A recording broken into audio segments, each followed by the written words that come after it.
우리 무기를 기다려라 5년 뒤에 주됐다. 이 오만한 한마디가 동유럽의 신뢰를 산산조각 났습니다.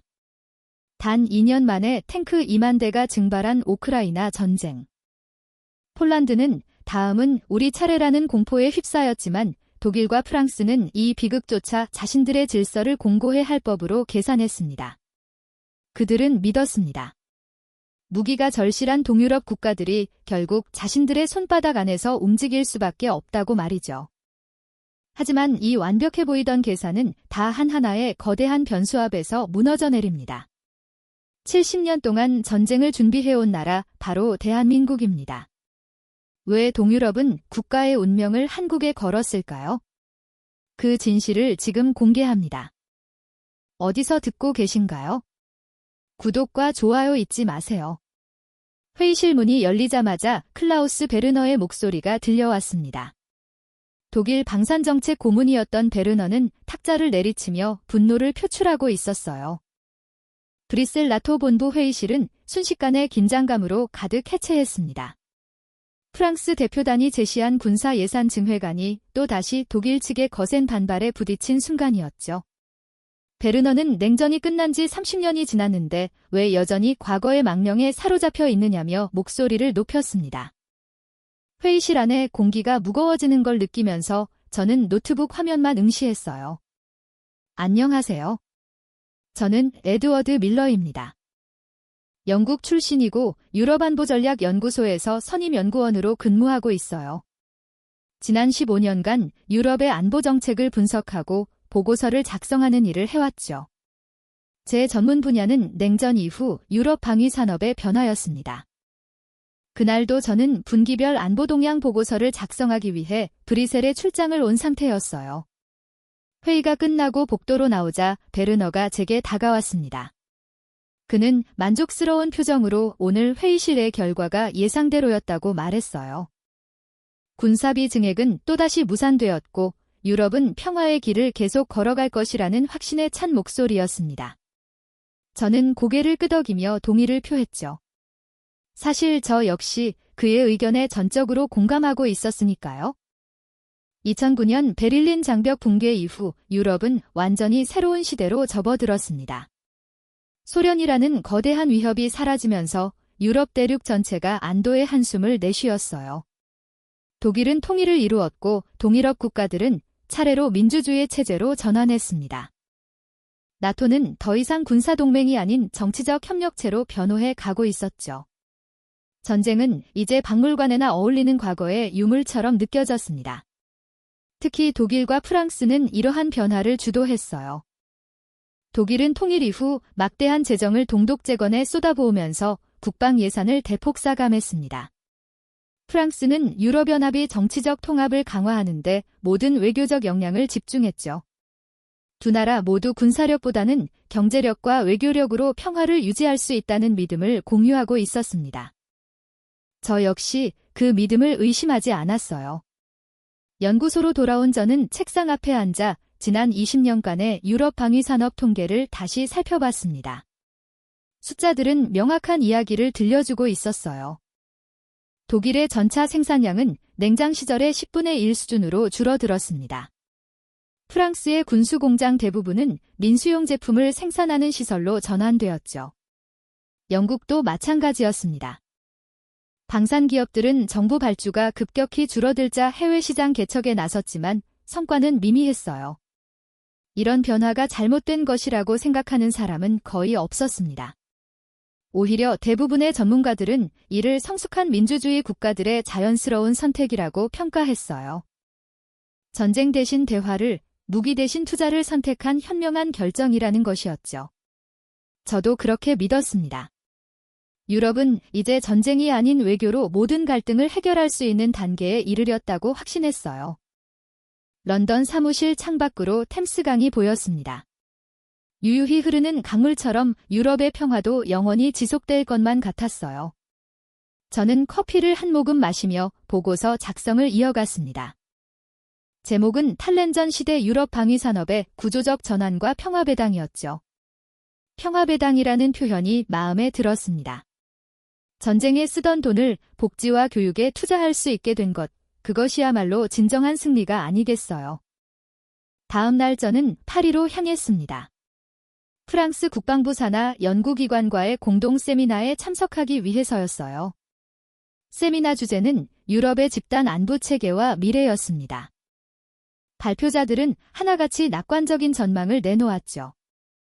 러시아는 이제 경제 협력의 파트너일 뿐 군사적 위협이 아니라는 분석이 줄을 이뤘습니다. 저는 발표를 들으며 고개를 끄덕였어요. 모든 것이 논리적이고 합리적으로 들렸습니다. 러시아는 천연가스를 유럽에 수출하며 막대한 수익을 올리고 있었죠.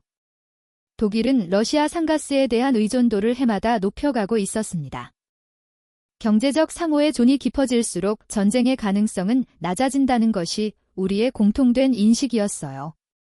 세미나가 끝난 후 리셉션에서 베르너를 다시 만났습니다. 그는 샴페인 잔을 들고 유럽의 미래에 대해 열변을 토했어요. 동유럽 국가들이 나토에 가입하면서 유럽 전체가 하나의 안보 공동체가 되었다고 말했습니다. 이제 유럽에는 적이 없다는 것이었죠. 폴란드도 체크도 발트 국가들도 모두 우리 편이 되었으니 무엇을 두려워하겠느냐고 반문했습니다. 저는 그의 말에 전적으로 동의했어요. 실제로 동유럽 국가들의 나토 가입은 유럽 안보 지형을 완전히 바꿔놓았습니다. 과거 바르샤바 조약기구 회원국이었던 나라들이 이제는 서방 진영의 일원이 되었죠. 이보다 더 확실한 평화의 증거가 어디 있겠어요? 냉장의 최전선이었던 땅에서 이제는 경제협력과 문화교류가 활발하게 이루어지고 있었습니다. 런던으로 돌아온 저는 보고서의 결론 부분을 작성했습니다. 핵심 메시지는 명확했어요. 유럽은 군사력 증강이 아닌 외교적 해결과 경제적 통합으로 항구적 평화를 달성할 수 있다는 것이었죠. 방위산업의 축소는 문제가 아니라 오히려 성숙한 선택의 결과라고 강조했습니다. 제 보고서는 연구소 내부는 물론 유럽 의회 관계자들에게도 호평을 받았어요. 그해 여름 저는 휴가를 얻어 베를린을 방문했습니다. 통일 독일의 수도가 된 베를린은 활기로 가득했어요. 과거 장벽이 있던 자리에는 현대적인 건물들이 들어서고 젊은이들이 자유롭게 거리를 활보였습니다. 저는 브랜던부르크 문 앞에 서서 이 모든 변화가 실감났어요. 이것이 바로 우리가 만들어낸 새로운 유럽이었습니다. 박물관성을 거닐 저는 역사의 교훈을 되새겼습니다. 두 차례의 세계대전으로 유럽은 폐허가 되었죠. 그러나 우리는 그 참혹한 경험에서 배웠습니다. 전쟁은 결코 해답이 될 수 없다는 것, 대화와 타협만이 진정한 평화를 가져온다는 것을 말이에요. 이제 유럽은 그 교훈을 실천하고 있었습니다. 가을이 되자 연구소는 새로운 프로젝트를 시작했습니다. 향후 20년간 유럽의 안보 전망을 예측하는 장기 연구였어요. 저는 방위산업 부문을 담당했습니다. 제 예측은 단순했죠. 유럽의 방위산업은 계속해서 축소될 것이고 그것은 전혀 문제가 되지 않을 것이라는 내용이었습니다. 왜냐하면 전쟁 자체가 더 이상 일어나지 않을 테니까요. 동료들과의 토론에서도 이견은 거의 없었습니다. 모두가 같은 미래를 그리고 있었어요. 유럽은 경제거인이자 외교 강국으로 성장할 것이고 군사력은 점차 상징적인 수준으로 축소될 것이라는 전망이었죠. 미국에 대한 의존도 줄어들 것이라고 예상했습니다. 유럽 스스로 자신의 운명을 결정할 수 있을 만큼 성숙해졌으니까요. 그해 연말 브뤼셀에서 열린 유럽 안보회의에서 저는 기조연설을 맡았습니다. 청중석에는 각국 국방부 관계자들과 학자들이 가득 차 있었어요. 저는 자신감 넘치는 목소리로 말했습니다. 이제 전쟁은 외교로 관리하는 시대가 되었다고 유럽은 새로운 패러다임을 만들어 가고 있다고 말이죠. 청중들은 박수로 화답했습니다. 연설이 끝나고 베르너가 제게 다가와 악수를 청했어요. 그는 제 연설이 유럽의 현재를 정확히 짚어냈다며 칭찬을 아끼지 않았습니다. 우리는 함께 저녁 식사를 하며 유럽의 밝은 미래에 대해 이야기를 나눴죠. 모스크바와의 관계도 점점 좋아지고 있고 중국과의 경제 협력도 확대되고 있으니 유럽의 앞날은 창창하다는 것이 우리의 공통된 견해였습니다. 그날 밤 호텔방으로 돌아온 저는 창밖을 바라봤습니다. 브뤼셀의 야경이 아름답게 펼쳐져 있었어요. 유럽연합본부 건물의 불빛이 평화와 번영의 상징처럼 빛나고 있었습니다. 저는 만족스러운 미소를 지으며 침대에 누웠죠. 우리는 옳은 길을 가고 있었습니다. 전쟁 없는 유럽, 그것이 바로 우리가 만들어가는 미래였어요. 연구소 소장이 제 사무실 문을 두드렸습니다. 급한 표정으로 들어온 소장은 새로운 프로젝트 의뢰서를 책상 위에 내려놓았어요. 유럽의 회안보위원회에서 긴급 요청한 보고서였습니다. 동아시아 방위산업 현황 분석, 특히 한국의 방산 수출 증가세에 대한 평가가 필요하다는 내용이었죠. 마감은 2주 후였습니다. 소장은 제가 이 분야 전문가라며 기대한다는 말을 남기고 나갔어요. 저는 한숨을 쉬며 의뢰서를 다시 읽었습니다. 한국이라니 솔직히 말하면 제 관심 영역 밖이었어요. 냉정 시대의 유물 같은 군사체제를 유지하고 있는 나라, 징경제를 고수하며 국방비에 막대한 예산을 쏟아붓는 고시대적 국가라는 인식이 전부였습니다. 최근 몇 년간 폴란드나 터키 같은 나라들의 무기를 수출하고 있다는 소식은 들었지만 그저 가격 경쟁력 때문이라고 생각했죠. 유럽 방산업체들이 손대기 귀찮은 저가 시장을 공략하는 정도로 여겼습니다. 자료 수집을 시작했어요. 한국의 방산 수출 통계를 펼쳐보니 숫자가 예상보다 컸습니다. 2022년 기준 약 170억 달러 규모였죠. 하지만 저는 곧 이유를 찾았습니다. 대부분이 개발도상국이나 중진국 대상 수출이었어요. 터키, 이집트, 인도네시아, 필리핀 같은 나라들이었습니다. 유럽의 주요 방산업체들이 관심 없는 시장이었죠. 역시 예상대로였습니다. 보고서 초안을 작성하기 시작했습니다. 제목은 동아시아 방산의 구조적 한계와 유럽 안보에 대한 영향평가였어요. 핵심 논지는 간단했습니다. 한국은 가격 경쟁력으로 저가 시장을 공략하고 있지만 기술적으로는 여전히 유럽에 한참 뒤처져 있다는 내용이었죠. 특히 전차나 자주포 같은 재래식 무기에 집중하고 있는데 이는 현대전의 흐름과 맞지 않는다고 지적했습니다. 미래 전쟁은 무인기와 사이버전, 정리유도 무기로 결정될 것이기 때문이라는 분석이었어요. 며칠 후 파리에서 나토 합동전력 분석회의가 열렸습니다. 저는 초안을 들고 회의에 참석했어요. 각국 대표들이 모인 자리에서 재보고서 내용을 발표했습니다. 한국의 방산 수출 증가는 일시적 현상이며 유럽 방산업계에 위협이 되지 않는다는 요지였죠. 발표가 끝나자 몇몇 참석자들이 고개를 끄덕였습니다. 독일 대표는 자국 방산업체들도 같은 분석을 하고 있다며 동의를 표했어요. 그때 한 여성이 손을 들었습니다. 소피아 루노였어요. 프랑스 출신으로 나토 합동전력 분석관으로 근무하는 인물이었습니다. 소피아는 정중하지만 단호한 어조로 질문을 던졌습니다. 제가 한국의 생산 능력을 실제로 확인해 봤느냐고 물었어요. 연간 생산 가능 물량이 얼마나 되는지 아느냐는 질문이었습니다. 저는 당황하지 않고 대답했습니다. 생산 능력보다 중요한 건 기술 수준이라고 말했어요. 아무리 많이 만들어도 성능이 떨어지면 의미가 없다는 논리였죠. 소피아는 고개를 저으며 반박했습니다. 전쟁은 기술로 시작해도 결국 숫자로 끊긴다고 말했어요. 역사가 그것을 증명한다면서 제2차 세계대전의 사례를 들었습니다. 독일의 타이버 전차가 소련의 T-34 전차보다 성능은 우수했지만 결국 물량에서 밀려 패배했다는 이야기였죠. 회의실 분위기가 미묘하게 변했습니다. 몇몇 참석자들이 소피아의 발언에 관심을 보이기 시작했어요. 저는 반론을 준비했습니다. 제2차 세계대전과 현대전을 비교하는 것 자체가 잘못되었다고 지적했죠. 지금은 정밀 타격 시대라고 한 발의 미사일이 수십 대의 전차를 무력화할 수 있다고 강조했습니다.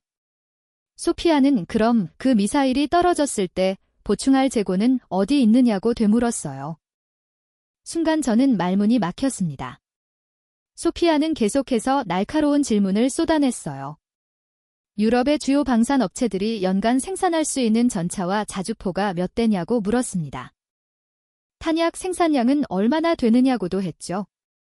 저는 정확한 숫자를 댈 수 없었습니다.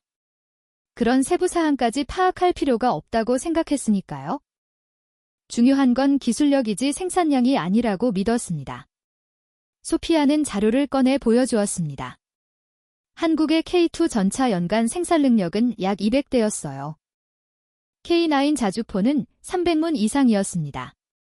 반면 독일의 레오파르트 전차는 연간 수십 대 수준이었죠. 프랑스의 상황도 비슷했습니다. 영국은 아예 전차 생산 라인이 멈춘 상태였어요. 숫자가 말해주고 있었습니다.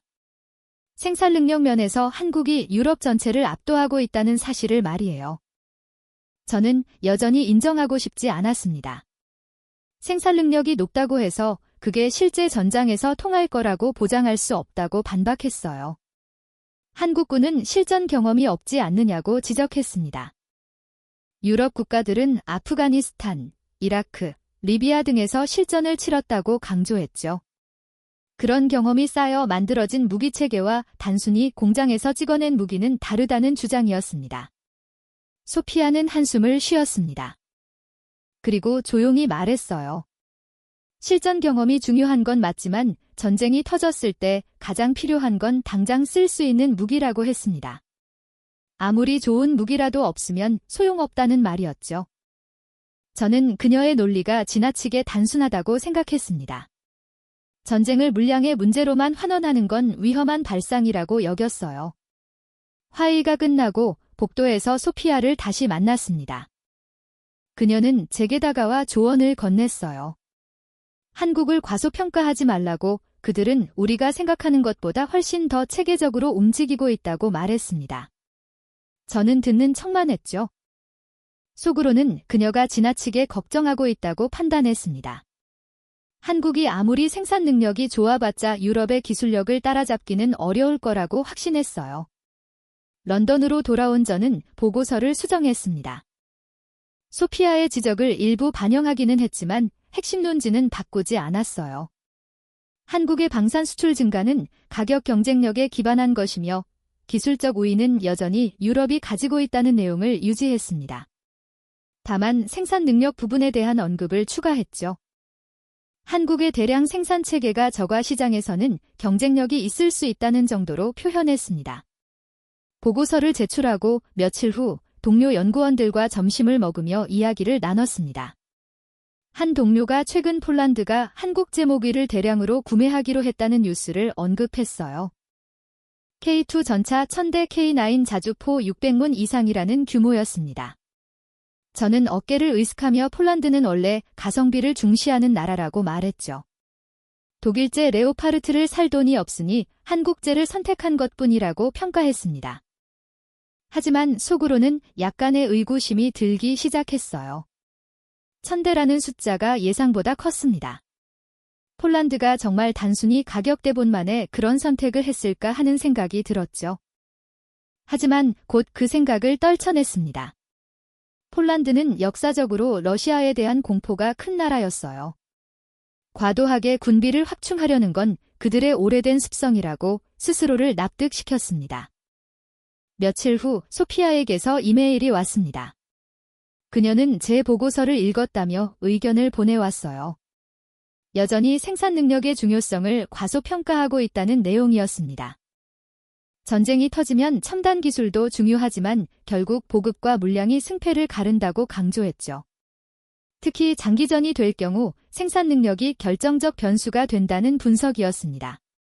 소피아는 유럽이 지난 30년간 방산 생산 기반을 너무 많이 축소했다고 우려했어요. 저는 정중하게 답장을 보냈습니다. 그녀의 우려를 이해하지만 유럽의 선택은 옳았다고 답했어요. 대규모 재래식 전쟁은 이제 과거의 일이라고, 미래 전쟁은 소수정예와 첨단 기술로 치러질 것이라고 설명했습니다. 나토의 집단 방위 체계가 작동하는 한 유럽의 대규모 전쟁이 일어날 가능성은 거의 없다고도 덧붙였죠. 소피아는 답장을 보내지 않았습니다. 연구소에서는 제 보고서가 호평을 받았습니다. 유럽의 외안보위원회에서도 만족스러운 반응을 보였어요. 한국의 부상을 인정하면서도 유럽의 우위를 확인시켜주는 균형 잡힌 분석이라는 평가였습니다. 베르너도 축하 전화를 걸어왔죠. 제 보고서가 독일 국방부 내부에서도 참고 자료로 활용되고 있다고 알려졌습니다. 저는 포도됐습니다. 제 분석이 옳았다는 확신이 더욱 강해졌어요. 한국은 분명 생산 능력 면에서는 인상적이지만 그것만으로는 유럽의 기술적 우위를 넘어설 수 없다고 믿었습니다. 전쟁은 단순히 무기의 숫자로 결정되는 게 아니라고 생각했죠. 전략 전술 훈련 경험, 그리고 무엇보다 기술력이 종합적으로 작용한다고 확신했습니다. 가을이 깊어지면서 저는 새로운 프로젝트에 착수했습니다. 유럽 방산 통합의 미래라는 주제였어요. 유럽 국가들이 각자의 방산 업체를 유지하는 대신 통합된 유럽 방산 체계를 구축해야 한다는 내용을 담을 계획이었습니다. 그렇게 되면 중복 투자를 줄이고 효율성을 높일 수 있다고 생각했죠. 독일의 엔진 기술, 프랑스의 전자장비, 영국의 시스템 통합 능력을 결합하면 세계 최고 수준의 무기 체계를 만들 수 있을 거라고 기대했습니다. 하지만 마음 한편에서는 소피아의 경고가 계속 맴돌았습니다. 생산 능력이 정말 중요하지 않은 걸까 하는 의문이 가끔 스쳤어요. 특히 밤에 혼자 있을 때 그런 생각이 들었습니다. 하지만 낮이 되면 다시 확신이 돌아왔죠. 유럽은 옳은 선택을 했고 평화는 계속될 것이라고, 대규모 전쟁 같은 건 이제 영화 속 이야기일 뿐이라고 스스로를 다독였습니다. 새벽 5시에 휴대전화가 울렸습니다. 연구소 소장이었어요. 목소리가 떨리고 있었습니다. 러시아가 우크라이나를 침공했다고 말했죠. 지금 당장 긴급회의가 소집되니 연구소로 나오라는 지시였습니다. 저는 잠에서 덜 깬 상태로 텔레비전을 켰어요. 화면 가득히 F-30에서 터지는 폭발 장면이 나오고 있었습니다. 손이 떨렸습니다. 리모컨을 제대로 잡을 수조차 없었어요. 믿을 수가 없었습니다. 러시아가 정말로 전면 침공을 감행한 거였어요. 지난 몇 주간 국경 지역에 병력을 집결시키고 있다는 보도가 있었지만 저는 그저 협상용 압박이라고 판단했습니다. 경제 제재를 생각하면 푸틴이 그런 무모한 선택을 할 리 없다고 확신했죠. 하지만 지금 제 눈앞에서 전쟁이 벌어지고 있었습니다. 처음으로 제 분석이 틀렸을지도 모른다는 불안감이 스쳤어요. 하지만 곧 그 생각을 떨쳐냈습니다. 전쟁이 시작된 건 푸틴의 다섯판 때문이지 제 분석의 문제는 아니었으니까요. 서둘러 옷을 입고 연구소로 향했습니다. 런던 거리는 아직 어두웠지만 곳곳에서 불안한 분위기가 느껴졌어요. 연구소에 도착하자 이미 주요 연구원들이 모여 있었습니다. 얼굴들이 창백했죠. 소장이 상황을 브리핑했습니다. 러시아군은 북쪽, 동쪽, 남쪽에서 동시에 진격하고 있었어요. 키예프를 향한 기갑부대의 행렬이 위성사진에 포착되었습니다. 40km에 달하는 차량 행렬이었죠. 누군가 중얼거렸습니다. 며칠이면 끝나겠다고, 우크라이나는 버틸 수 없을 거라고 말했어요. 저도 그렇게 생각했습니다. 러시아의 군사력은 압도적이었으니까요. 전차만 수천 대, 항공기도 수백 대를 동원할 수 있었습니다. 우크라이나군은 상대적으로 열세였죠. 회의실에서 나오면서 한 동료가 제게 물었습니다. 일주일이면 끝날까요? 아니면 한 달은 걸릴까요? 라고 말이에요. 저는 자신있게 대답했어요. 길어야 한 달이라고. 현대전에서 이런 군사력 차이는 극복하기 어렵다고 말했습니다. 하지만 전쟁은 예상과 달리 흘러갔습니다. 일주일이 지났는데도 키예프는 함락되지 않았어요. 러시아군의 진격이 둔화되기 시작했습니다. 저는 이해할 수 없었죠. 러시아군이 전술을 잘못 선택한 게 분명했습니다. 보급선이 너무 길어졌고 작전 조율이 제대로 안 되고 있었어요. 러시아군의 무능함이 드러나고 있었습니다. 제 분석 자체가 틀린 건 아니었어요. 단지 러시아가 예상보다 형편없이 싸우고 있을 뿐이었죠. 매일 올라오는 보고서를 볼 때마다 숫자들이 놀라웠습니다. 러시아군의 전차 손실이 하루에 수십 대씩 늘어나고 있었어요. 장갑차와 보병전 투차량도 마찬가지였습니다. 위성사진에는 불타는 전차들이 도로 양옆에 늘어서 있었죠. 동료들은 경악했지만 저는 달리 생각했습니다. 이건 러시아군의 작전 실패를 보여주는 증거라고 판단했어요. 제대로 된 군대라면 이렇게 손실을 입지 않았을 거라고 말했습니다. 연구소에서는 매일 상황 분석 회의가 열렸습니다. 한 동료가 소피아 르노의 이름을 언급했어요. 생산 능력이 중요하다고 경고했던 프랑스 분석관 말입니다. 그녀가 맞았던 것 아니냐는 질문이 나왔죠. 저는 고개를 저었습니다. 이건 생산 능력의 문제가 아니라 러시아군의 무능함이 드러난 것뿐이라고 설명했어요. 제대로 된 군대라면 이런 식으로 장비를 낭비하지 않는다고 강조했습니다. 동료들은 수긍하는 듯 했어요. 브뤼셀에서 나토 긴급회의가 소집되었습니다. 저도 자문위원 자격으로 참석했어요. 회의 장문을 열고 들어서는 순간 분위기가 심상치 않다는 걸 느꼈습니다. 각국 대표의 얼굴이 굳어 있었죠. 독일 대표가 먼저 입을 열었습니다. 자국 군대의 재고를 확인해봤다고 즉시 제공할 수 있는 전차가 거의 없다고 말했어요. 창고에 있는 레오파르트 전차들은 대부분 정비가 필요한 상태였습니다. 당장 실전에 투입할 수 있는 것은 손에 꼽을 정도였죠. 프랑스 대표도 고개를 숙이며 비슷한 이야기를 꺼냈습니다. 자주포와 장갑차 재고가 부족하다고 토로했어요. 영국 대표는 전차 생산 라인이 멈춰 있다고 인정했습니다. 제가 동하려면 최소 2년은 걸린다는 말에 회의실이 조용해졌어요. 저는 속으로 생각했습니다. 이건 일시적인 문제일 뿐이라고 말이에요. 우크라이나 전쟁이 곧 끝나면 다시 평화가 올 것이고 이런 재고 문제는 자연스럽게 해결될 거라고 판단했습니다. 그때 소피아가 일어났습니다. 그녀의 목소리는 여전히 침착했지만 단호했어요. 생산 능력의 문제를 직시해야 한다고 강조했습니다. 회의가 끝나고 복도에서 소피아와 마주쳤어요. 그녀가 제게 물었습니다. 이제 생각이 바뀌었느냐고 말이죠. 저는 정중하게 대답했습니다. 재고 부족은 인정하지만 이건 러시아라는 예외적 상황 때문이라고 정상적인 국가들 사이에서는 여전히 기술력이 우선이라고 말했어요. 소피아는 한숨을 쉬고 돌아섰습니다. 전쟁은 계속되었습니다. 러시아는 동부 돈바스 지역의 전력을 집중했어요. 그곳에서 벌어진 건 제가 예상했던 정밀 타격전이 아니었습니다. 90포격전이었죠?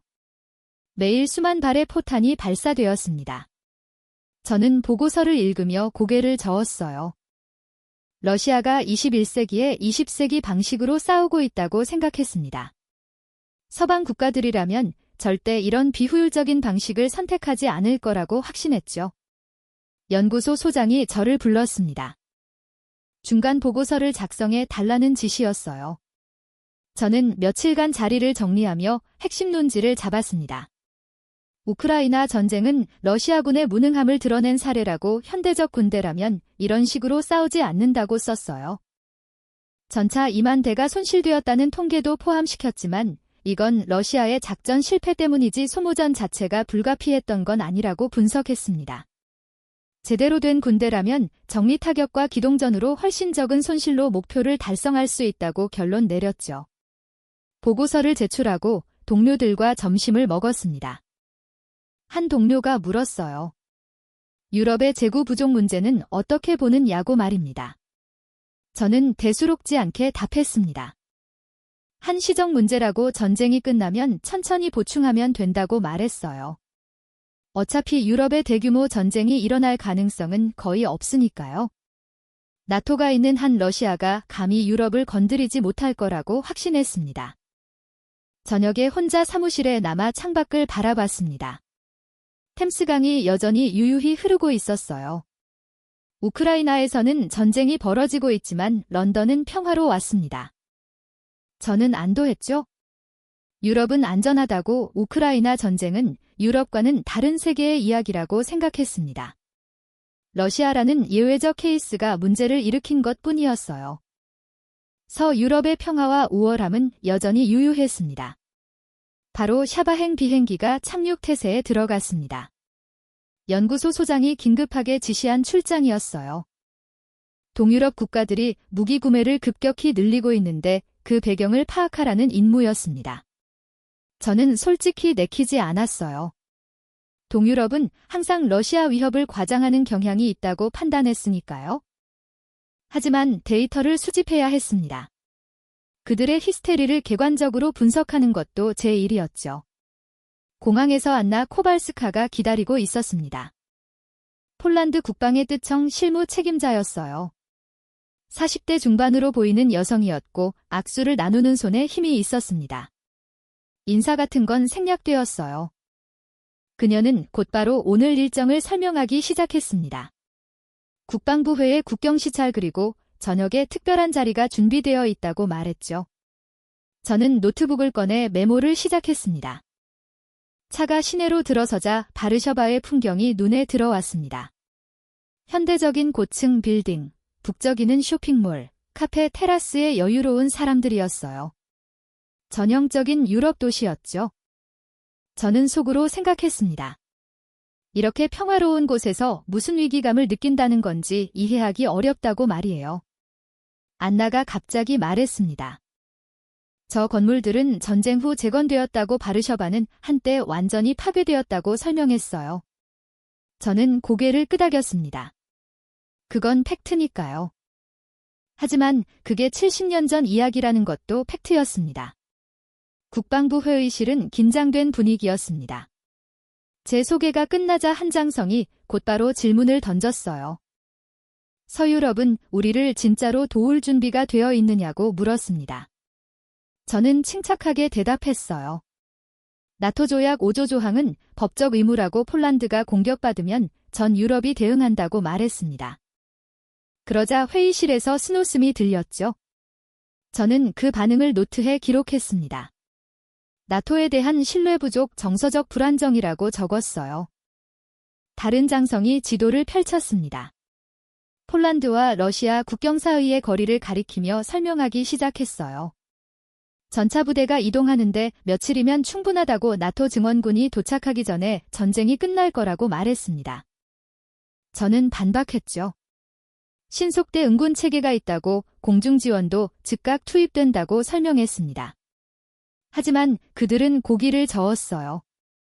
저는 그들의 반응을 관찰했습니다. 합리적 분석보다 감정이 앞서고 있었죠. 안나가 차를 몰고 동부 국경으로 향했습니다.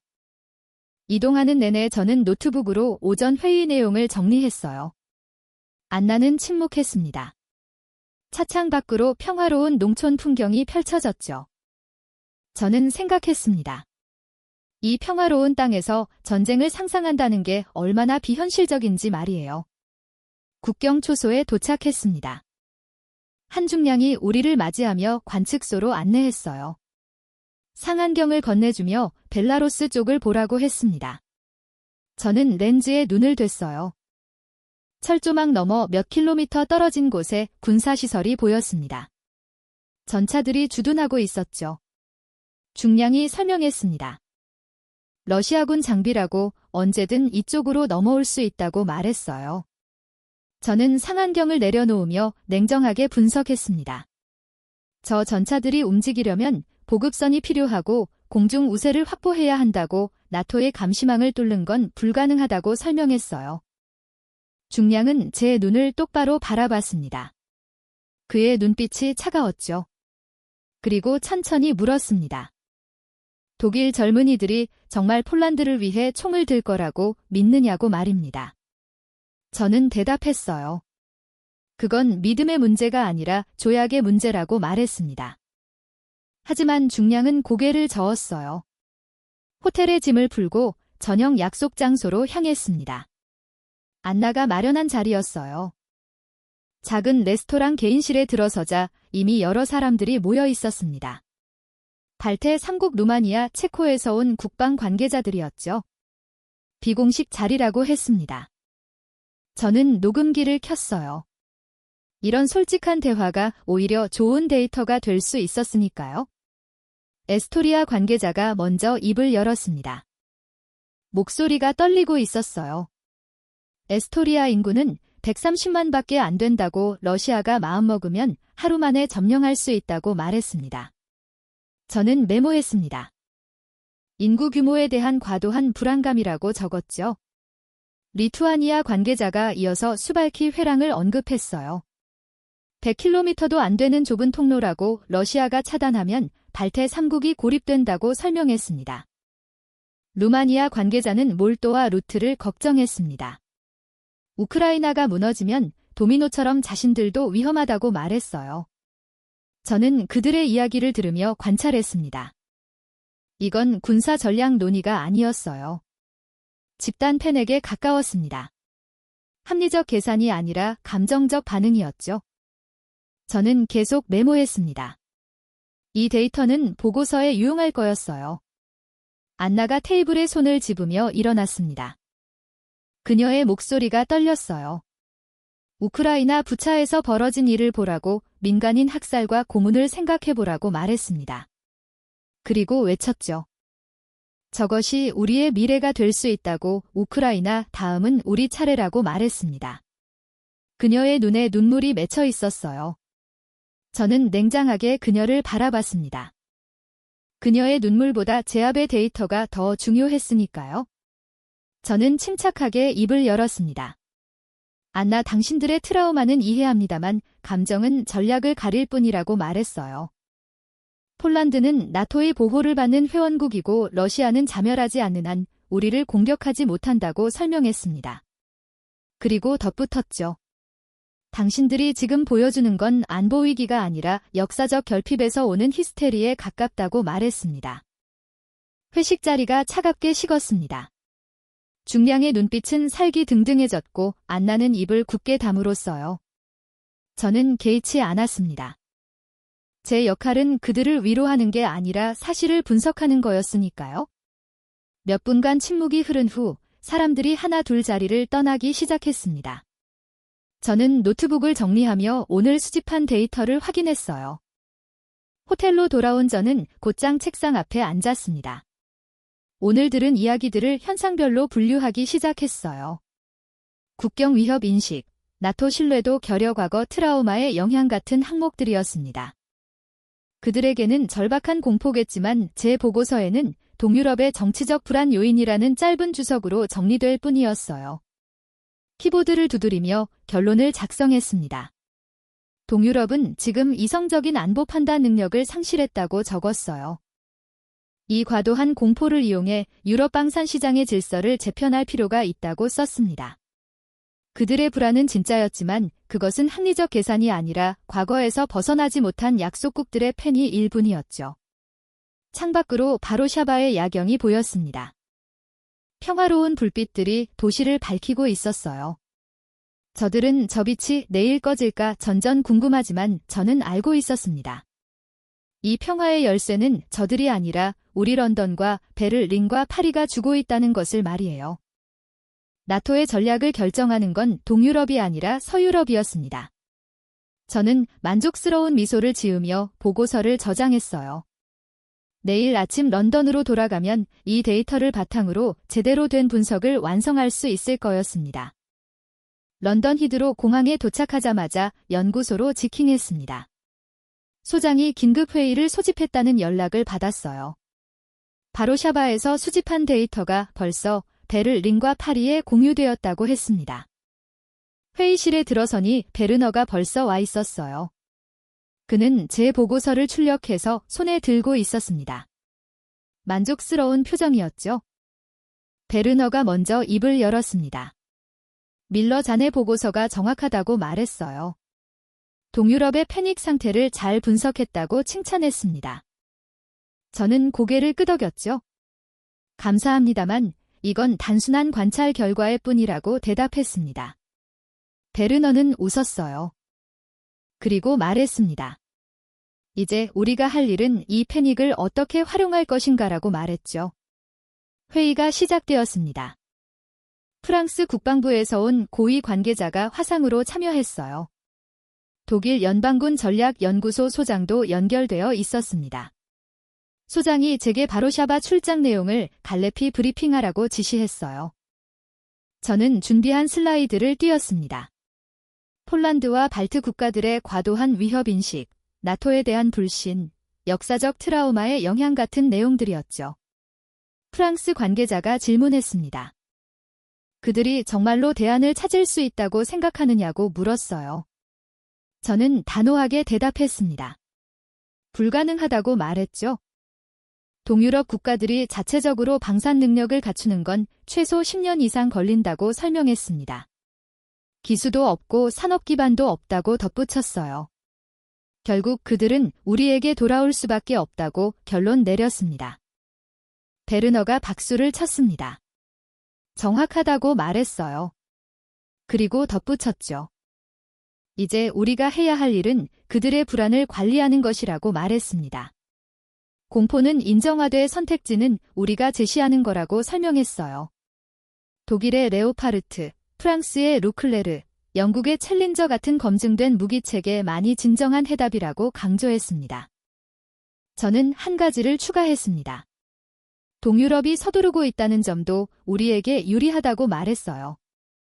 급하게 구매하려는 쪽이 협상에서 불리하다고 설명했습니다. 우리는 천천히 조건을 제시하면 된다고 덧붙였죠. 어차피 그들에게는 다른 선택지가 없으니까요. 회의실에서 동의의 목소리가 나왔습니다. 독일 소장이 화면에서 말했습니다. 생산 일정 문제를 어떻게 보느냐고 물었어요. 유럽 방산 업체들의 생산 능력이 제한적이라는 점 말입니다. 저는 대답했죠. 오히려 그게 우리의 장점이라고 말했습니다. 공급이 제한적일수록 가격을 높게 받을 수 있다고 설명했어요. 동유럽은 급하니까 프리미엄을 지불할 것이라고 분석했습니다. 베르너가 끼어들었습니다. 우크라이나 전쟁이 사실 우리에게 기회라고 말했어요. 동유럽의 불안이 최고조에 달한 지금이야말로 장기 계약을 맺을 최적의 시기라고 강조했습니다. 10년, 20년짜리 방산 계약을 체결하면 동유럽 시장을 완전히 장악할 수 있다고 설명했죠. 저는 고개를 끄덕였습니다. 논리적이었어요. 프랑스 관계자가 우려를 표명했습니다. 혹시 동유럽이 미국 쪽으로 기울면 어떻게 하느냐고 물었어요. 저는 웃었습니다. 미국은 태평양에 집중하고 있다고 대답했죠. 중국이 미국의 최우선 순위라고 설명했습니다. 유럽 방산 시장에 미국이 깊이 개입할 여력이 없다고 분석했어요. 그리고 덧붙였습니다. 설령 미국 제목위를 산다 해도 정리와 부품은 결국 유럽에 의존할 수밖에 없다고 말했죠. 회의가 끝난 후 베르너와 단둘이 남았습니다. 그는 창밖을 바라보며 말했어요. 동유럽은 우리가 만든 시스템 안에서만 움직일 수 있다고 말했습니다. 나토도 우리가 주도하고 유럽연합도 우리가 이끈다고 강조했죠. 그들이 아무리 발버둥차도 결국 우리 손바닥 아니라고 덧붙였습니다. 저는 동의했어요. 그게 현실이었으니까요. 며칠 후 브뤼셀에서 비공식 만찬이 열렸습니다. 유럽 주요 국방산 정책 담당자들이 모이는 자리였어요. 저도 초대받았습니다.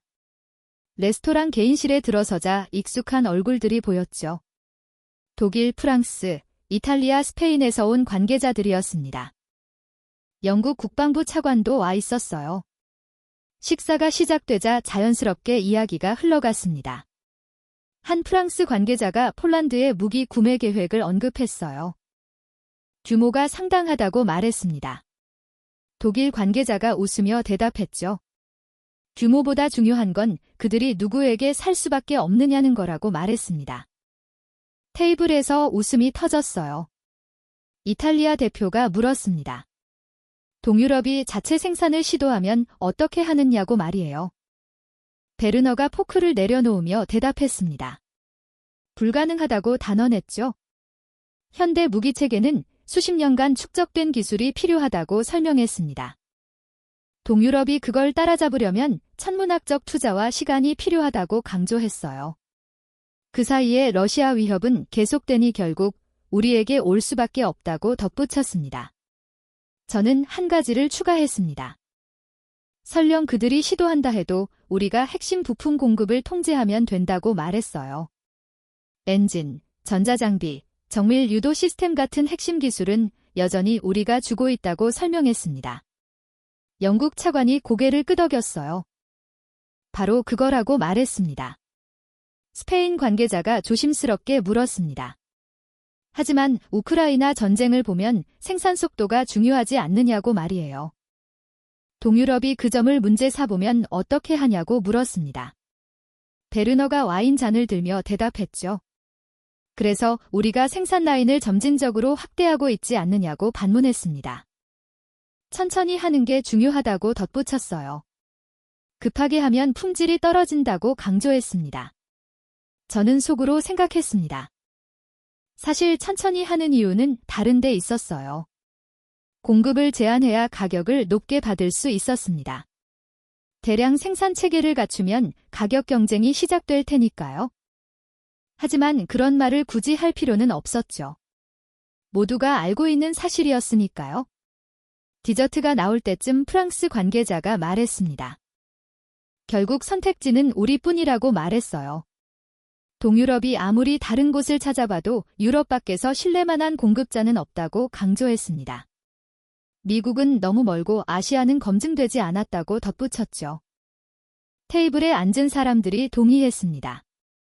만찬이 끝나고 베르너와 호텔바에 들었습니다. 그는 위스키를 홀짝이며 말했어요. 동유럽의 공포가 사실 우리에게는 축복이라고 말했습니다. 그들의 절박함이 클수록 우리의 협상력이 강해진다고 설명했죠. 저는 고개를 끄덕였습니다. 냉정하게 보면 그게 맞았어요. 베르너가 덧붙였습니다. 우크라이나 전쟁이 끝나도 동유럽의 불안은 계속될 거라고 말했어요. 러시아는 여전히 거기 있을 테니까요. 그 말은 우리의 시장도 계속 유지된다는 뜻이라고 설명했습니다. 장기적으로 보면 아주 안정적인 비즈니스 모델이라고 덧붙였죠. 저는 위스키를 마시며 생각했습니다. 우리는 전쟁을 관리할 수 있었어요. 동유럽의 공포도 통제 가능했습니다. 무기 공급을 조절하면서 시장을 장악하고 가격도 우리가 정하는 거였죠. 안나가 보여줬던 절박함, 발트 국가들의 두려움, 그 모든 게 사실 우리의 레버리지였습니다. 호텔방으로 돌아와 노트북을 열었습니다. 다음 보고서 제목을 정했어요. 동유럽 방산시장 전략과 장기계약 확보 방안이라고 적었습니다. 핵심 내용은 간단했죠.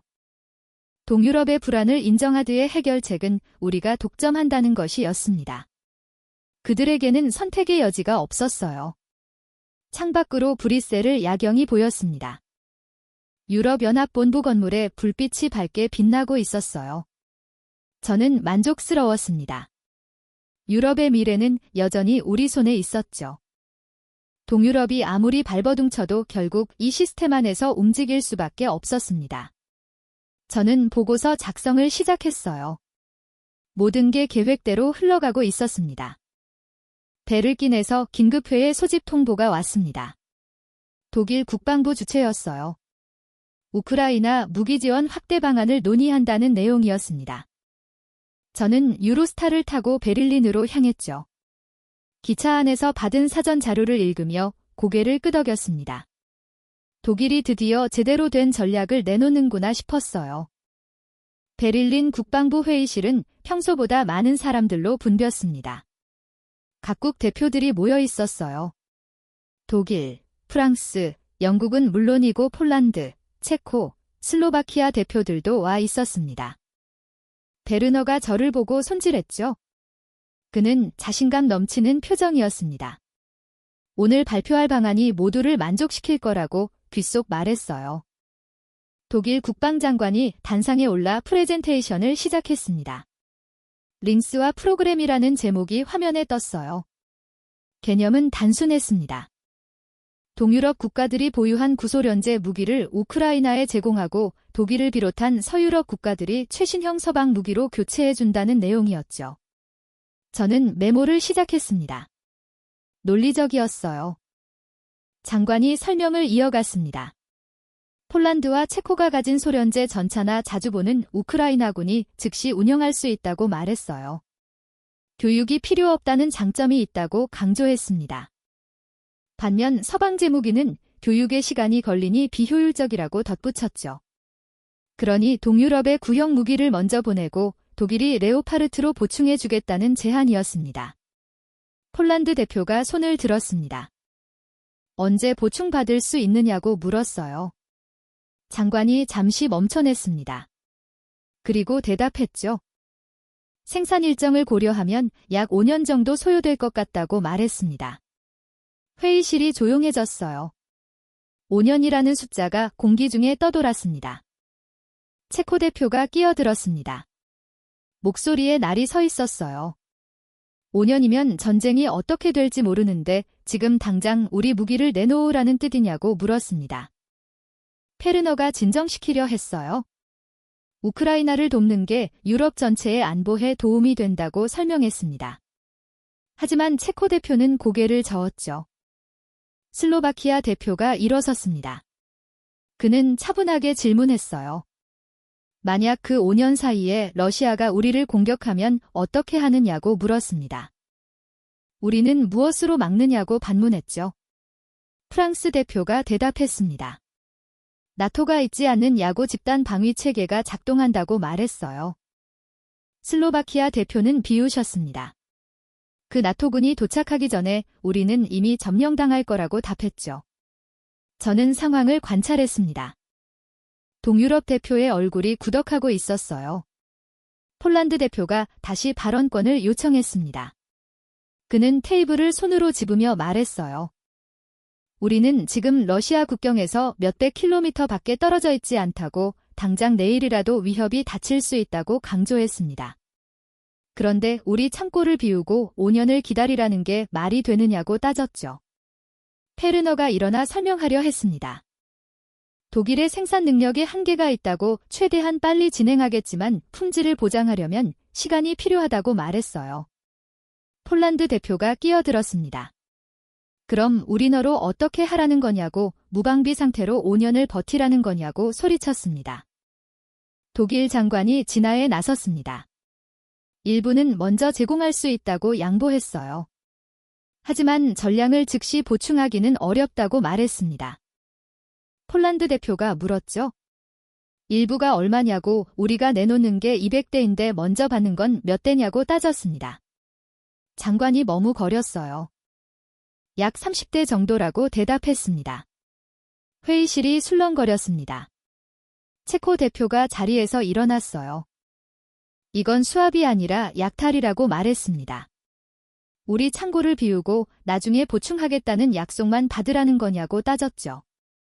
페르너가 반박했습니다. 약탈이라니 그게 무슨 말이냐고 우리는 유럽의 연대를 이야기하는 거라고 항변했어요. 슬로바키아 대표가 조용히 말했습니다. 연대라는 이름으로 우리를 무장해제하려는 거 아니냐고 물었어요. 우크라이나는 독대에 정작 우리는 버려지는 거 아니냐고 반문했습니다. 영국 대표가 개입하려 했어요. 과장된 표현이라고 NATO가 보호한다고 말했습니다. 하지만 동유럽 대표들은 이미 믿지 않고 있었죠. 폴란드 대표가 마지막으로 질문했습니다. 만약 우리가 거부하면 어떻게 되느냐고 물었어요. 독일 장관이 난처한 표정을 지었습니다.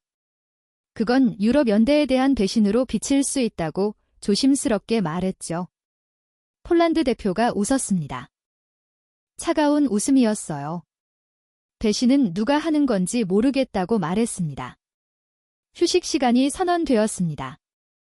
복도에서 동유럽 대표들이 모여 격렬하게 토론하고 있었어요. 저는 베르너 옆에 섰습니다. 그는 짜증스러운 표정이었죠. 저들이 왜 저렇게 이기적으로 구느냐고 투덜거렸습니다. 우크라이나를 돕는 게 결국 자신들을 돕는 건데 이해를 못한다고 한탄했어요. 저는 조용히 관찰했습니다. 동유럽 대표의 얼굴에 분노와 배신감이 뒤섞여 있었어요. 그들은 속삭이며 무언가를 논의하고 있었습니다. 저는 메모장에 적었죠. 링스와 배대한 저항이 예상보다 강하다고 이들이 대안을 찾으려 할 가능성이 있다고 기록했습니다. 회의가 제기되었습니다. 폴란드 대표가 공식 입장을 발표했어요. 제안을 검토하겠지만 집답은 어렵다고 말했습니다. 우리 국회와 국민에게 설명해야 한다고 덧붙였죠. 체코와 슬로바키아 대표도 같은 입장이었습니다. 독일 장관은 아쉬워했지만 이해한다고 말했어요. 회의가 끝나고 저는 베르노와 카페에 앉았습니다. 그는 여전히 이해할 수 없다는 표정이었어요. 우크라이나가 버텨줘야 동유럽도 안전한데 왜 협조하지 않느냐고 투덜거렸습니다. 저는 커피를 마시며 생각했죠. 그들의 반응이 지나친 건 아닐까 하고 말이에요. 5년이 길긴 하지만 어차피 러시아가 나토 회원국을 공격할 가능성은 낮으니까요. 하지만 동유럽 대표들의 눈빛이 계속 떠올랐습니다. 분노와 배신감 그리고 무엇보다 절박함이었어요. 저는 노트북을 열어 메모를 정리했습니다. 링스왑 제안은 논리적이었지만 동유럽의 심리를 고려하지 못했다고 적었죠. 그들은 지금 당장의 안전을 원하는데 우리는 5년 후를 약속했다고 분석했습니다. 베르노가 물었습니다. 저들이 결국 받아들일 거라고 보느냐고 말이에요. 저는 고개를 끄덕였습니다. 어차피 선택지가 없다고 대답했죠. 동유럽이 아무리 화를 내도 결국 우리 시스템 안에서 움직일 수밖에 없다고 말했습니다. 베르노는 안심한 듯 웃었어요. 역시 그렇다고 동의했습니다. 베를린 거리를 걸으면 호텔로 돌아갔습니다. 저녁 하늘이 어두워지고 있었어요. 저는 오늘 회의를 복거했습니다. 링스왑은 합리적인 제안이었어요. 우크라이나도 돕고 동유럽도 결국 더 나은 무기를 받게 되니까요. 시간이 걸리는 건 어쩔 수 없는 현실이었죠. 하지만 폴란드 대표의 마지막 말이 귀에 맴돌았습니다. 배신은 누가 하는 건지 모르겠다는 그 말이었어요. 저는 고개를 저었습니다. 감정적 반응일 뿐이라고 스스로를 납득시켰죠. 냉정하게 보면 우리 제안이 최선이었으니까요. 런던 사무실로 긴급 이메일이 도착했습니다. 폴란드 국방의 뜻청 발표문이었어요. 제목을 보는 순간 저는 커피 잔을 내려놓았습니다. 폴란드 한국과 전차 1000대 규모 의약 체결이라고 적혀 있었죠. 저는 숫자를 다시 확인했습니다. 1000대가 맞았어요. K2 전차 1000대 K9 자주포 600문이었습니다. 소장이 제 사무실로 들어왔습니다. 표정이 심각했어요. 이게 무슨 일이냐고 물었습니다. 저는 모니터를 돌려 보여줬죠. 소장이 숫자를 보더니 한숨을 쉬었어요. 이건 예상 못한 변수라고 중얼거렸습니다.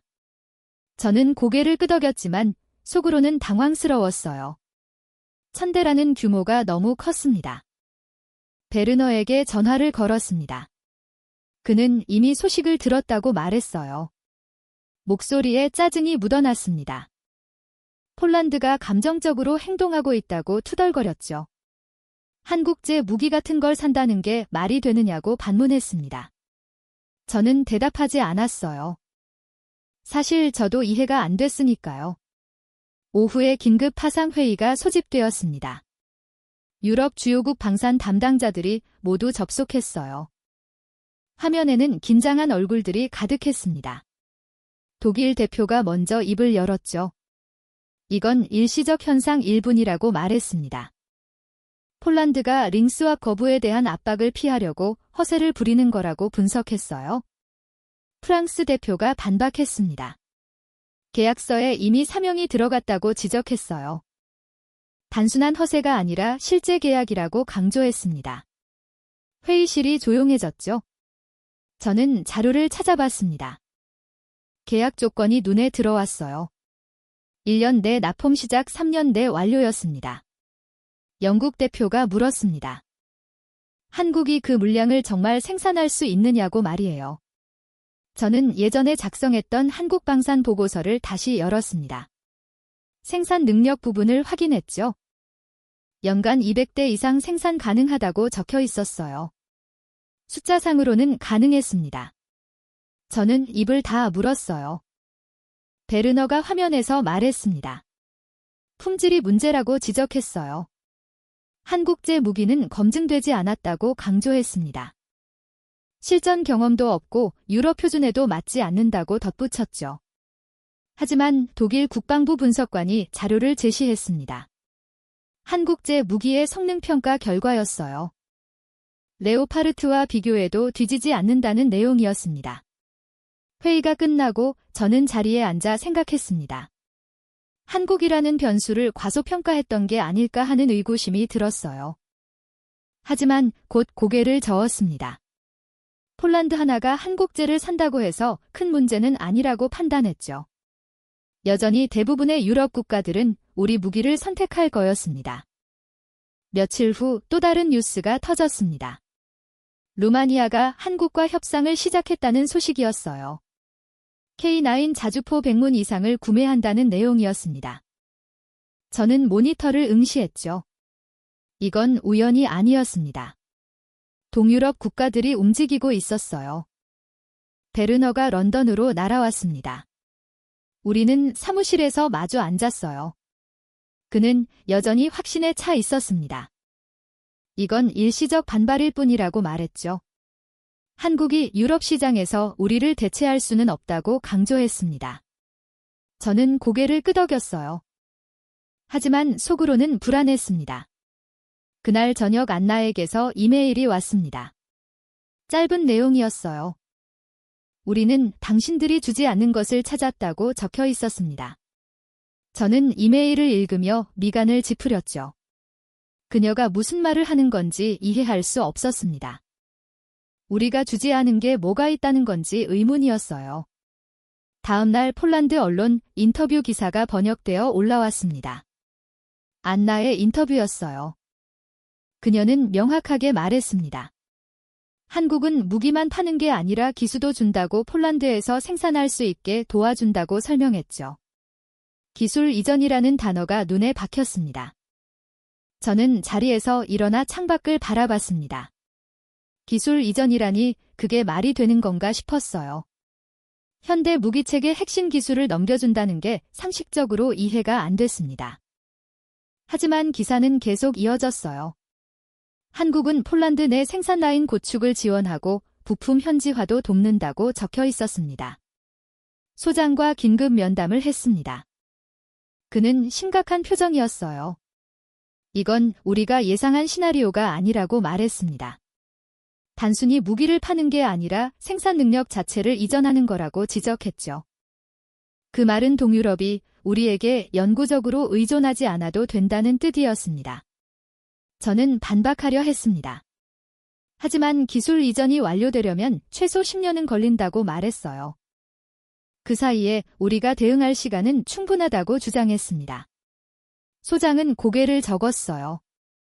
문제는 시간이 아니라 실리라고 말했습니다. 동유럽이 이제 다른 선택지가 있다는 걸 알게 됐다고 지적했죠. 브뤼셀에서 또다시 회의가 열렸습니다. 이번에는 분위기가 달랐어요. 모두가 긴장하고 있었습니다. 베르너가 발언했죠. 한국의 움직임을 차단해야 한다고 주장했습니다. 유럽 연합 차원에서 압력을 넣어야 한다고 말했어요. 하지만 프랑스 대표가 반문했습니다. 무슨 명분으로 압력을 넣느냐고 물었죠. 영국 대표가 조심스럽게 말했습니다. 사실 한국제 무기가 성능 면에서 문제가 있는 건 아니라고 인정했어요. 가격도 경쟁력이 있고 납기도 빠르다고 덧붙였습니다. 그 말에 회의실이 침묵에 빠졌죠. 우리가 우유를 잃고 있다는 걸 모두가 느끼고 있었습니다. 회의가 끝나고 저는 호텔방으로 돌아왔습니다. 노트북을 열어 데이터를 다시 검토했어요. 한국의 생산 능력, 기술 수준, 가격 경쟁력을 재평가했습니다. 숫자들이 제 예상과 달랐어요. 저는 2년 전 보고서를 작성할 때 한국을 과소평가했습니다. 고식 군사국가라고 판단했죠. 하지만 지금 보니 달랐어요. 특히 기술 이전 부분이 충격적이었습니다. 서유럽은 절대 그런 선택을 하지 않았어요. 핵심 기술은 우리가 독점해야 시장을 통제할 수 있었으니까요. 그런데 한국은 그룹을 따라지 않았습니다. 완전히 다른 게임을 하고 있었어요. 창밖으로 브뤼셀을 야경이 보였습니다. 유럽연합본부 건물이 여전히 빛나고 있었어요. 저는 스스로에게 물었습니다. 우리가 정말 동유럽을 잃을 수도 있는 건가 하고 말이죠. 하지만 곧 고개를 저었습니다. 아니라고 이건 한시작 혼란일 뿐이라고 스스로를 다 두겼어요. 한국이 아무리 공격적으로 나와도 유럽 시장을 완전히 장악할 수는 없을 거였습니다. 나토 표준도 있고 정비체계도 우리가 주고 있었죠. 기술 이전이 완료려면 수년이 걸릴 테고 그 사이에 우리가 대응할 방법은 얼마든지 있었습니다. 저는 보고서를 작성하기 시작했어요. 한국 변수에 대한 대응 방안이라는 제목을 붙였습니다. 하지만 키보드를 두드리는 손이 평소보다 무거웠습니다. 안나의 이메일이 계속 떠올랐어요. 우리는 당신들이 주지 않는 것을 찾았다는 그 문장이었습니다. 저는 문득 달았죠. 동유럽이 원했던 건 단순히 무기가 아니었습니다. 차립이었어요. 그리고 한국은 바로 그걸 제안하고 있었습니다. 회시태그 8장, 사이다 결말, 6개월이 흘렀습니다. 제 책상 위에는 각국에서 날아온 보고서들이 쌓여 있었어요. 폴란드 케이터 전차 천린도 완료, 루마니아 K9 자주포 배치 시작, 에스토니아 한국제 자주포 도입 결정이라는 제목들이었습니다. 저는 한 장 한 장 넘기며 읽었죠. 숫자들이 현실을 말해주고 있었습니다. 연구소 소장이 제 사무실 문을 두드렸습니다. 최종 보고서를 작성해달라는 지시였어요. 유럽 방산 시장의 구조 변화와 전략적 대응이라는 제목으로 말이죠. 저는 고개를 끄덕였습니다. 사실 지난 몇 달간 이 보고서를 어떻게 써야 할지 고민하고 있었어요. 제 예측이 완전히 틀렸다는 걸 인정해야 했으니까요. 노트북을 열고 첫 문장을 입력했습니다. 우리는 판단을 잘못했다고 적었어요. 손가락이 키보드 위에서 잠시 멈췄습니다. 이 한 문장이 얼마나 무거운지 느껴졌죠. 지난 20년간 제가 쌓은 분석과 확신이 무너지는 순간이었습니다. 베르너에게서 전화가 왔습니다. 그는 여전히 인정하고 싶지 않아 했어요. 한국이 일시적으로 성공한 것뿐이라고 주장했습니다.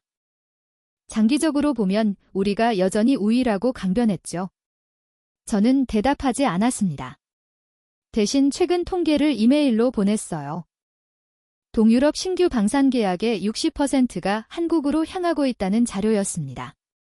며칠 후 브뤼셀에서 마지막 회의가 열렸습니다.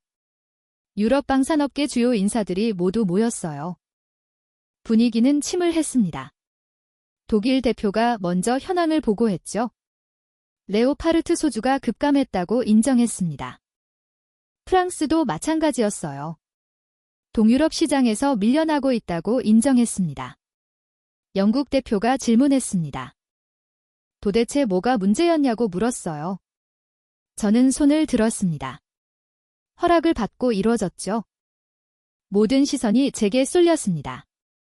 저는 천천히 말하기 시작했어요. 우리는 근본적으로 잘못 생각했다고 말했습니다. 프레젠테이션을 시작했습니다. 첫 슬라이드에는 한국의 제한 방식이 정리되어 있었어요. 즉시 납기, 대량 생산, 기술 이전, 현지 생산 지원이라는 4가지 키워드였습니다. 저는 하나씩 설명했죠. 우리가 주지 않았던 것들이라고 강조했습니다. 베르너가 끼어들었습니다. 기술 이전은 자충수라고 주장했어요. 결국 경쟁자를 키우는 거라고 말했습니다. 저는 고개를 저었어요. 그게 바로 우리의 착각이었다고 대답했습니다. 한국은 단기 2개 아니라 장기 파트너십을 선택한 거라고 설명했죠. 다음 슬라이드를 넘겼습니다. 폴란드의 사례였어요. K2 전차 1000대 계약에는 단순히 무기 구매만 있는 게 아니었습니다. 폴란드는 생산 라인 구축, 부품 현지화 기술자, 교육 프로그램이 모두 포함되어 있었어요. 폴란드는 단순히 무기를 산 게 아니라 방산 산업 자체를 키우고 있었습니다. 저는 계속 설명했습니다. 한국의 전략은 우리와 완전히 달랐다고 말했어요. 우리는 동유럽을 영구적 고객으로 만들려 했습니다. 의존성을 유지하는 게 목표였죠. 하지만 한국은 그들을 파트너로 만들었습니다. 자립할 수 있게 도와준 거예요. 프랑스 대표가 반문했습니다. 그게 왜 문제냐고 물었어요. 결국 동유럽이 자립하면 더 이상 우리 무기를 사지 않을 거라고 지적했습니다. 저는 바로 그게 핵심이라고 대답했죠. 동유럽은 애초에 우리의 영구적 의존을 원하지 않았다고 설명했습니다. 다음 슬라이드에는 안나와의 마지막 통화 내용이 정리되어 있었습니다. 저는 일주일 전 그녀에게 전화를 걸었어요. 왜 한국을 선택했느냐고 물었습니다. 안나의 대답은 명확했죠. 서유럽은 우리를 통제하려 했지만 한국은 우리를 믿어줬다고 말했습니다. 회의실이 조용해졌습니다. 저는 마지막 슬라이드를 띄웠어요. 결론이었습니다. 한국은 무기를 판 게 아니라고 적혀 있었습니다. 우리가 독점하던 방식 자체를 무너뜨렸다고 설명했죠. 동유럽은 더 이상 우리의 관리 대상이 아니라고 결론 내렸습니다. 베르너가 자리에서 일어났습니다. 받아들일 수 없다고 소리쳤어요. 한국이 뭐가 대단하다고 이렇게 패배주의적으로 결론 내리느냐고 따졌습니다. 저는 침착하게 대답했죠. 패배주의가 아니라 현실 인정이라고 말했습니다. 독일 대표가 조용히 물었습니다. 그럼 우리는 어떻게 해야 하느냐고 말이에요? 저는 솔직하게 답했습니다. 모르겠다고 하지만 지금까지처럼 할 수는 없다고 말했어요. 우리의 비즈니스 모델 자체가 무너졌다고 인정했습니다. 회의가 끝나고 저는 혼자 회의실에 남았습니다. 창밖으로 불이 쉴 거리가 보였어요. 유럽연합본부 건물이 여전히 서 있었지만 이제 그 의미가 달라 보였습니다. 우리가 만든 질서, 우리가 통제하던 시스템이 흔들리고 있었어요. 런던으로 돌아오는 기차 안에서 노트북을 열었습니다. 최종 보고서를 완성해야 했어요. 저는 집중해서 타이핑을 시작했습니다. 6개월 전만 해도 쓸 수 없었던 문장들이 흘러나왔죠. 우리는 오만했다고 동유럽을 과소평가했다고 그리고 가장 중요하게는 한국을 완전히 잘못 봤다고 적었습니다. 보고서 중간 부분에 한국의 전략을 분석했습니다. 그들은 단순히 가격 경쟁을 한 게 아니었어요. 완전히 다른 가치 제안을 한 거였습니다. 즉시 납품이 가능한 생산 능력 기술 이전을 통한 파트너십 현지 생산으로 가는 로드맵까지 제시했죠. 우리가 절대 줄 수 없었던 것들이었습니다. 특히 기술 이전 부분을 강조했습니다. 서유럽은 핵심 기술을 절대 넘기지 않았어요. 그게 우리의 통제 수단이었으니까요. 하지만 한국은 과감하게 기술을 나눴습니다. 단기적으로는 손해처럼 보였지만 장기적으로는 신뢰를 얻었어요. 동유럽이 진정 원했던 건 바로 그 신뢰였습니다. 보고서를 쓰면서 저는 2년 전 제가 작성했던 한국 평가를 다시 떠올렸습니다. 90군 사국가 가격 경쟁력만 있는 저가 공급자라고 평가했었죠. 얼마나 틀렸는지 이제야 알겠습니다. 한국은 우리보다 한 수위의 게임을 하고 있었어요. 결론 부분을 작성했습니다. 유럽 방산 시장은 영구적으로 변했다고 적었어요. 동유럽은 이제 선택권을 가지게 됐고 서유럽의 독점은 깨졌다고 명시했습니다. 그리고 마지막 문장을 썼죠. 한국은 단순히 시장 점유율을 높인 게 아니라 게임의 룰 자체를 바꿨다고 결론 내렸습니다. 보고서를 저장하고 이메일로 소장에게 보냈습니다. 회신이 금방 왔어요. 잘 썼다고 이게 우리가 직면한 현실이라고 답장이 왔습니다. 저는 노트북을 덮었죠. 창밖으로 런던 풍경이 스쳐 지나갔습니다. 사무실에 도착해 책상 앞에 앉았습니다. 서랍에서 2년 전 제가 쓴 보고서를 꺼냈어요. 한국 방산의 구조적 한계라는 제목이었습니다. 그때 저는 얼마나 확신에 차 있었는지 기억났죠. 한국은 위협이 되지 않는다고, 유럽의 기술력을 따라올 수 없다고 단언했었습니다. 저는 그 보고서를 찢어 휴지통에 버렸습니다. 의미 없는 제스처였지만 상징적이었어요. 제 오만함을 버리는 행동이었습니다. 그리고 새로운 보고서를 프린트했죠. 한국이 바꾼 유럽 방산 시장이라는 제목이었습니다. 소피아에게서 이메일이 왔습니다. 제 최종 보고서를 읽었다는 내용이었어요. 마침내 인정했다는 짧은 메시지였습니다. 저는 답장을 썼죠. 늦었지만 이제라도 배웠다고 당신 말이 옳았다고 인정했습니다. 창밖으로 템스강이 보였습니다. 강물은 여전히 유유히 흐르고 있었어요. 하지만 유럽 방산 시장의 흐름은 완전히 바뀌었습니다. 동유럽은 한국을 선택했고 서유럽은 독점을 잃었죠. 그리고 그 모든 변화의 중심에 우리가 무시했던 한국이 있었습니다. 저는 마지막으로 노트에 한 줄을 적었습니다. 동유럽은 한국을 선택한 게 아니다. 서유럽을 포기한 것이다라고 썼어요. 이게 진실이었습니다. 우리가 그들을 배신했고 한국이 대안을 제시했을 뿐이었죠. 승자와 팔자가 명확한 게임이었습니다.